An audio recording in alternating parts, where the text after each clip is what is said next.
Giữa lúc trao đổi cách mạng các đầu tiên do đảng lãnh đạo 1930 đến 1931, đỉnh cao là Xô Viết về tình cảm diễn ra sôi nổi và rầm rộ trong cả nước.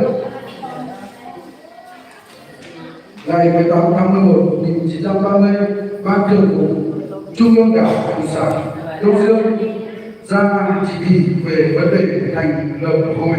phản đế đông minh, hình thức đầu tiên của mặt trận dân tộc thống nhất Việt Nam. Chỉ thị xác định hội phản đế đông minh phải bảo đảm tình độ non, đồng thời phải mở rộng các thành phần trong dân tộc Việt Nam. Mặt trận thực sự là của toàn dân và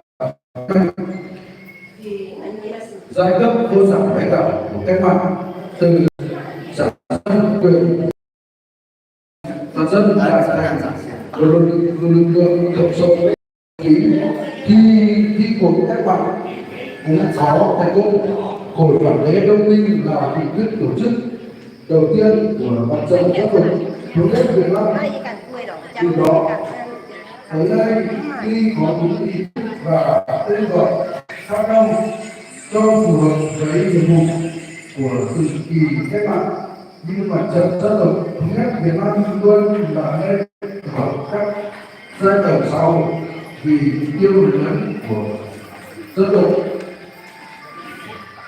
Tên gọi và các chặng đường lịch sử của mặt trận tổ quốc Việt Nam qua giai đoạn cách mạng. Tên gọi thành phần đấu tranh giành chính quyền cách mạng 1930 đến 1945, hội phản đế đông minh tháng 11 1930 đến tháng 3 1935, hội phản đế đông minh tháng 3 1930 đến tháng 10 1936, mặt trận thống nhất. Ba gọi ông bảo là không đi đánh không nhiều người mà có phải là đây bị bắt rồi anh ông Nhược lên ông Nhược lại gọi đây ông đi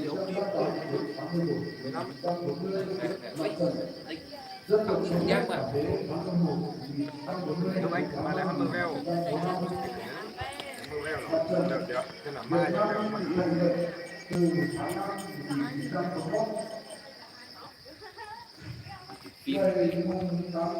về phản chiến và Ban Trung ương Mặt trận Tổ quốc Việt Nam đã ban hành nghị quyết số 4 về việc tổ chức ngày hội đại đoàn kết toàn dân tộc, và sau hơn 10 năm tổ chức đã khẳng định giá trị thực hiện và cơ sở pháp lý ngày hội đại đoàn kết dân tộc với những giá trị to lớn cả về chính trị, xã hội, văn hóa. Ngày hội đại đoàn kết toàn dân tộc đã thực sự trở thành ngày hội của toàn dân,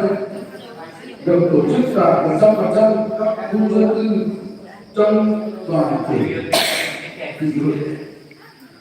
Thì hộ gia đình tham gia đạt trên 90%, 100% số thôn bản tổ dân phố đã xây dựng được hương ước quy ước, duy trì hoạt động của các tổ hòa giải nhóm cốt ở cộng đồng dân cư trên 80% khu dân cư, tổ chức bữa cơm đại đoàn kết đã tạo được không khí đầm ấm vui vẻ,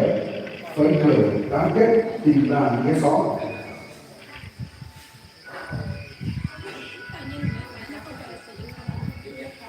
Các lĩnh vực văn hóa xã hội có nhiều tiến bộ tỷ lệ hộ đạt gia đình văn hóa từ tăng từ 40,8% năm 2003 lên 92,2% năm 2022. Tỷ lệ thôn khu phố văn hóa tăng từ 5,9% năm 2023 lên đến 91,8%.